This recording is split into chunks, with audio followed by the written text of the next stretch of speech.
to give meaning to our world. And so if you really want quality life, try to keep all those senses engaged in each connection that you have. Which is why I love books, because a book is a tactile sensation. And I have that book during the time that I'm reading it, and I'm kind of connected to it in a very significant way. So I'm on page 188, and maybe I want to reference something that's on page 133, and so I put a little mark in there, and then I go back and I reference it. The other thing I like about it, versus the television, which is what I grew up with, people watching television, and then the remote control came out. So a remote control, you can watch people at a gathering, and you see this, when people are sleeping over at Thanksgiving, you can see the people who are staying up late at night that are almost out on their feet, but they're on the couch and they can still keep flipping that channel remote. And that could be until 2 in the morning, and that's not good for a lot of people, especially when tomorrow's an active day with all these family activities and eating and walking and what have you. So, but a book, it's fatiguing. So you're up at night, let's say you're in bed at 9:30, 10 o'clock. You have to hold that thing up.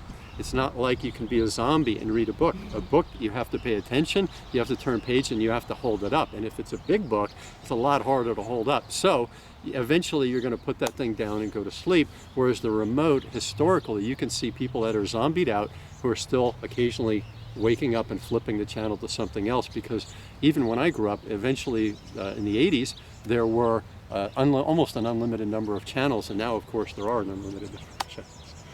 Your thoughts on going to sleep and reading and books and Well, things? the thing about the remote, I have to go back to the remote and stuff, and this is really what's actually happening also with the internet. The phenomenon of kind of like the way you go to the refrigerator and you don't know what you want, and then you just start grazing. That's what's been going on with our getting sucked into the internet or even television and the remote, is that you don't go in actively knowing I'm going to make this, I'm interested in this, and I'm only going to eat so much, and you don't have any limitations or specifications on what it is you're going for. So that's why I don't like just information in general. When I read books, I read them very actively. I often will take notes. I'm trying to chew through ideas, and so I actually choose very chewy books that I can really think through or work through and activate my mental digestion of sorts. So I actually don't read a lot of light books, or even when I'm reading something that's fiction, I'm thinking about story structure and things like that. You're analyzing it. Yeah, I analyze it a little bit, but I can definitely enjoy it. But then I also go back and halfway and pause and be like, why did I enjoy that, or what did they do there? Because sometimes I want to write in a fiction format myself too, and use some of those same techniques. So I like to be an active reader because I'm a writer, and I like to write for people as well too. So I think about how they're writing it, and it's another form of communication, just like conversation can be an art. Reading and writing can be an art of sorts too. So Super C has been busy since the last run about a week ago, and you got in one run. Yeah, I think I got one run to the beach. But that was your only major physical activity since the last time? Yes, I also made homemade pizza on Tuesday, and last night it was German chocolate cake, because we did have birthday parties coming up. So I at least it's very homemade. It's very, very good, natural ingredients, but they were kind of heavy type foods, I will admit. So for the next several months, we're not going to be doing these. So today I said, Super C, this is a blessing that I give to you that was given to me a long time ago, that movement is yours to be had, and that all of your responsibilities and challenges in life, you can't handle them as well unless you're taking care of yourself. And if you start out with the physical, you get that done.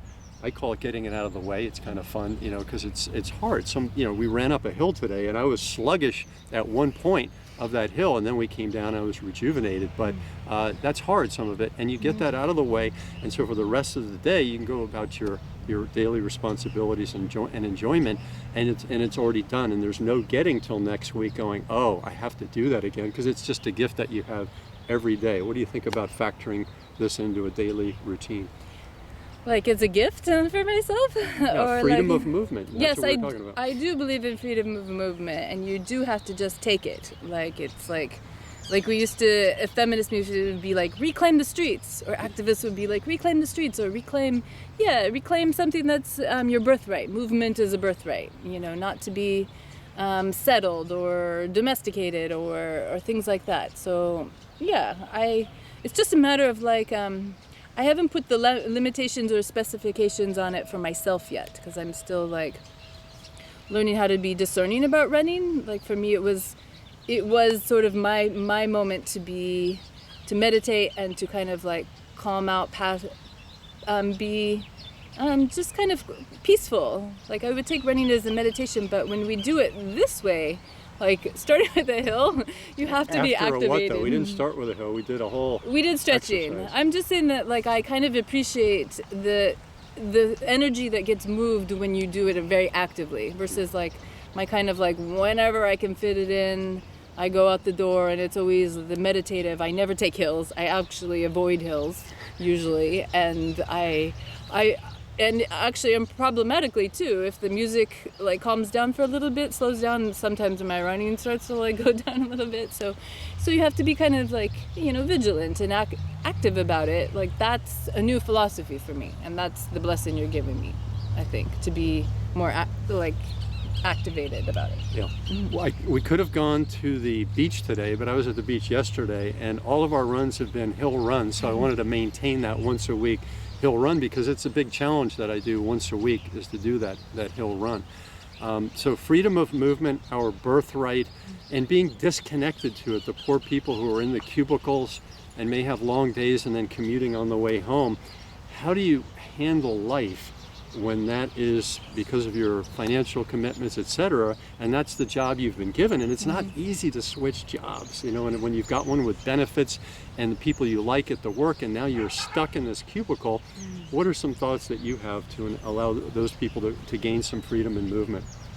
Well, a lot of, I think startups are really doing this now. They're kind of like building in more ritual to the organizational structure, so that like people might come and do a little bit of yoga together, or a little bit of just like health conscious, like come together and say, what is our organizational culture? Like we care about health, and if we're not getting to the gym, what can we do together for maybe like 5 minutes? And that's really where like sometimes you need an outsider coach to come in and kind of facilitate, because it's a collective choreography. But I've done that a little bit with my organization, like where we were starting in the middle of August, it was getting very hot and things like that, and I just brought in what I thought to be cooling type of food, seaweed. Let's stop and have some seaweed. Or we would break in the middle of, we started doing the tea rituals. Like it's just about getting up and moving and talking, and when you start talking and having these social engagements, that gets you out of the routine rut of sorts. And you can do that with physical stuff as well. I think you could just, I've seen in the startups, some people will get those big bouncy balls, or they'll, like for instance, we also would take time to walk out and go talk to people during Fiesta. Santa Barbara has a beautiful Fiesta. We brought some of the like confetti eggs into our office, and like, you know, try to carnival at the office. Yeah, it's exactly. I think the best thing is when you try to like see how important ritual is. It's the meaning of movement, the freedom of movement, and the way that like you can choose to just break away for like, yes, your work might be there. That's your duty, your vocation might be happening there, but you can obviously choose to like get up and move around and break out of the silos, actually, of like, I'm my one type of worker, I'm an expert here, and I don't talk to the other expert right over there. But that type of holistic work or thinking is actually really, really important for today's really complex problems or innovations, if that's what the type of field you're in. You gotta like break through the conventional thinking by talking to other people. Like if I'm an expert in biology and you're an expert in art or something like that, then actually the most beautiful, unique combinations are hybrid. They're like counterposed type of thinking that actually like challenges you and really pushes you and refines. Yeah. And blesses you. And that's what we're giving you this morning. Sifu Slim and Super C. allowing you freedom of movement. It's your birthright, and it's a blessing. And it's been given to us this lovely morning, and we hope we have it again tomorrow, and sharing more messages with you. And we'd love to hear your feedback on the YouTube channel. You want to say namaste? Namaste, Majita.